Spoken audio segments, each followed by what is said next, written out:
안녕하십니까. 꽉 막힌 정치를 벡터 폭행으로 시원하게 들어줄 유튜버 시서 팍팍입니다. 영상 보시고 마음에 드시면 구독과 좋아요 부탁드립니다. 정치의 세계는 잠재적 혼돈과 유동성의 세계, 근대 정치 철학의 기틀을 만든 사상가 마키아벨리의 명언입니다. 정치란 예측 불가능성과 수많은 변수들로 가득하다는 뜻입니다.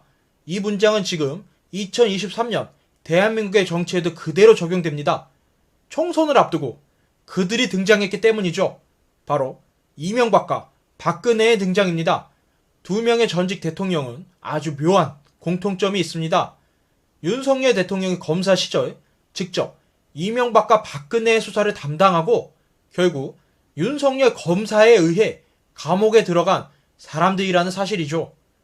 그렇다면 과연 이명박과 박근혜는 윤석열을 용서했을까요? 담불요대 단연코 용서하지 아니함. 이명박과 박근혜는 윤석열 정권이 취약해진 틈을 타 복수에 나설 것으로 추측됩니다. 마치 사냥에 나선 사자가 사냥의 성공률을 높이기 위해 초식동물 무리 중 가장 나약하고 병든 초식동물을 사냥하는 것처럼 이명박과 박근혜도 윤석열 정권의 폐색이 짙어질 최적의 타이밍을 노리고 있는 것으로 보입니다. 그럼 이명박과 박근혜는 어떤 방식으로 윤석열에게 복수를 할까요? 거칠고 폭력적인 방식을 사용하여 윤석열 정권을 무참히 파괴하기보다는 윤석열의 숨통을 서서히 조이는 다소 우아한 복수를 감행할 것으로 예측됩니다. 만약 개인의 감정에 반영된 충동적인 복수를 하면 보수 진영의 분열이 일어날 수 있으므로 신중하게 접근할 것입니다. 하지만 이명박과 박근혜가 계획 중인 복수는 궁극적인 목표는 동일하나 복수의 방식은 세밀한 부분에서 다소 차이가 있어 보입니다. 이명박은 윤석열 정권과 일정 부분 손을 잡는 방식을 선택하였고 박근혜는 일명 흡수통의 방식을 노리는 것으로 파악됩니다. 먼저 이명박이 구상하고 있는 복수에 대해서 알아보도록 하겠습니다. 지금 윤석열 정권의 인사들을 보면 많은 인원들이 과거 MB 정권의 핵심 인사들로 대거 포진된 부분을 보실 수 있습니다. 그 이유는 무엇일까요? 이러한 내각이 형성된 이유는 윤석열의 출신과 관련이 있습니다. 애초에 윤석열은 검사 출신으로 정치적인 인맥이 부족하여 소수의 검사들 제외하면 영입할 인재들이 부족했고 이런 구조적인 빈틈을 발견한 MB계 인사들이 윤석열에게 접근하여 결국 그들은 윤석열 정권을 이끄는 핵심 인사들로 성장할 수 있었습니다. MB계 인사들이 윤석열에게 접근하여 손을 잡게 된 모든 과정에는 이명박의 의중에 반영된 고도의 정치적인 설계였다고 생각합니다. 실제로 윤석열 아래서 일하는 MB계 인사들 중 상당수는 지금까지 이명박과 긴밀하게 교류하며 아직까지도 이명박을 따르는 것으로 알려져 있습니다. 윤석열과 함께 일을 한 지 1년도 안 된 그들이 과연 윤석열에게 100% 충성할까요? 제가 보기에는 윤석열 대통령의 지시보다 어둠의 상황, 이명박의 명령을 따를 가능성이 높습니다. 그렇다면 이명박의 목적은 무엇일까요?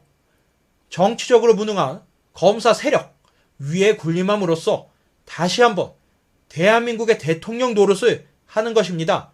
한마디로 표현해 현대판 대리청정이라고 볼 수 있죠. 이명박이 다시 대통령에 도전하거나 본인이 직접 총선에 나올 것도 아니고 자신의 명령을 충실히 따르는 신복들이 장악한 지금의 윤석열 정권의 깊은 만족감을 느끼고 있을 것입니다. 여기서 바로 이명박의 복수가 시작됩니다. 지금처럼 윤석열 정권이 지속적으로 국민의 지탄을 받게 되고 수세에 몰리면 결국 윤석열은 정치적으로 장꾀에 능한 MB계 세력들에게 의지하게 되고 그럴수록 점점 자신의 입지가 좁아지게 될 것입니다. 그렇게 되면 결과적으로 어둠의 상황, 이명박이 국가의 중요 사항 등을 직접 결정하게 되고 최종적으로 총선에서의 공천권에도 큰 영향력을 끼칠 것입니다. 여기서 주목할 점은 지금 국민의힘 대표 김기현도 MB계라는 사실입니다. 이번 총선에서 윤석열 대통령은 자신의 검사 후배들을 대거 공천에 투입시켜 국민의힘을 사당화할 시나리오를 구상 중이었지만 이명박의 치밀한 설계로 윤석열의 계획은 실패할 가능성이 높습니다.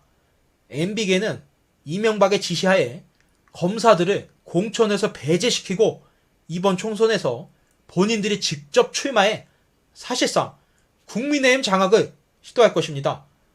윤석열 대통령의 총선에서조차 영향력을 발휘하지 못한다면 총선 이후에는 사실상 이명박과 MB계의 지시를 받는 허수아비 왕으로 전락하게 되는 비참한 신세가 되는 것이죠. 결국 윤석열을 무방비 상태로 만들어 이빨 빠진 호랑이로 만드는 것이 이명박이 원하는 윤석열에 대한 복수라고 생각합니다. 그럼 이제 박근혜가 계획 중인 복수에 대해 알아보도록 하겠습니다. 박근혜는 최근 우리에게 앞으로의 계획에 대한 중요한 힌트들을 남겼습니다. 얼마 전 박근혜 수족이라 불리는 유영하 변호사의 인터뷰에서 말이죠. 유영하 변호사는 조선일보와의 인터뷰에서 박근혜 전 대통령의 최근 근황에 대해 소상하게 밝혔는데 그 중에 주목할 만한 발언이 두 가지 있었습니다. 첫 번째, 박근혜는 오랜 침묵을 깨고 올해 9월 국민들 앞에 등판할 계획이다.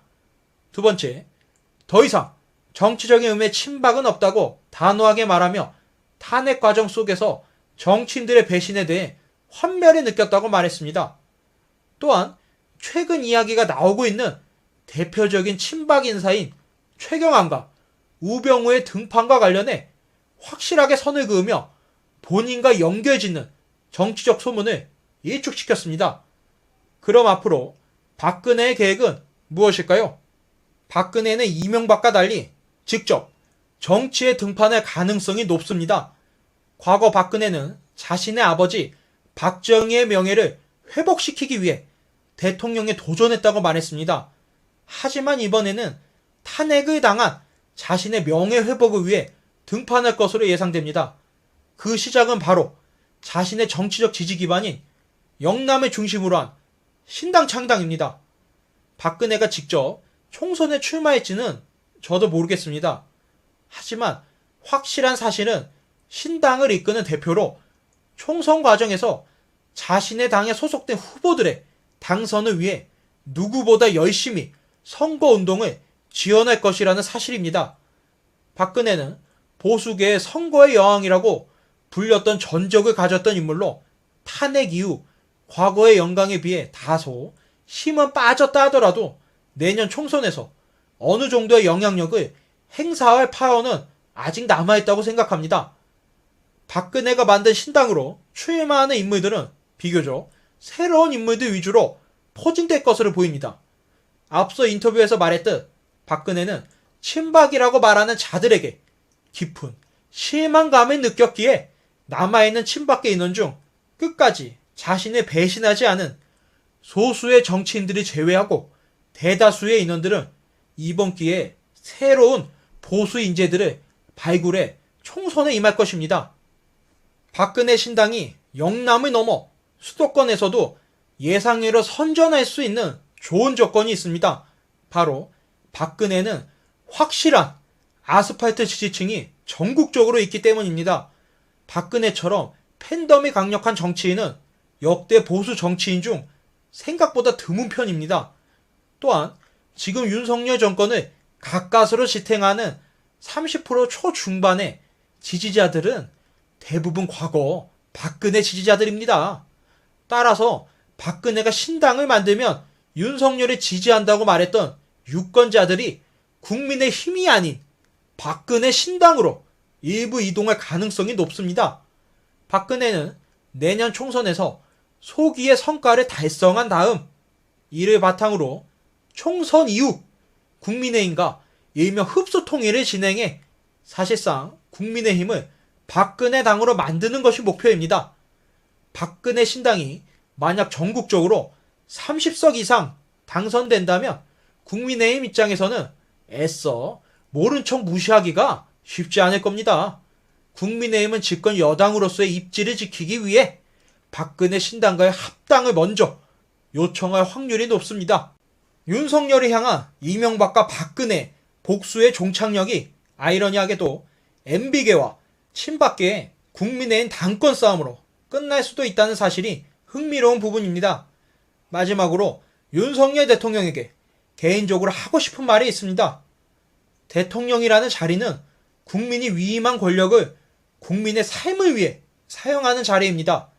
소중한 권력을 대한민국의 무궁한 발전을 위해 사용하기도 아까운 시간에 권력을 사유화하여 자신을 위해 사용하는 윤석열 대통령이 본인의 모든 것이나 다름없는 그 권력을 이명박과 박근혜의 복수로 인해 만약 빼앗긴다면 꼴 좋을 것 같습니다.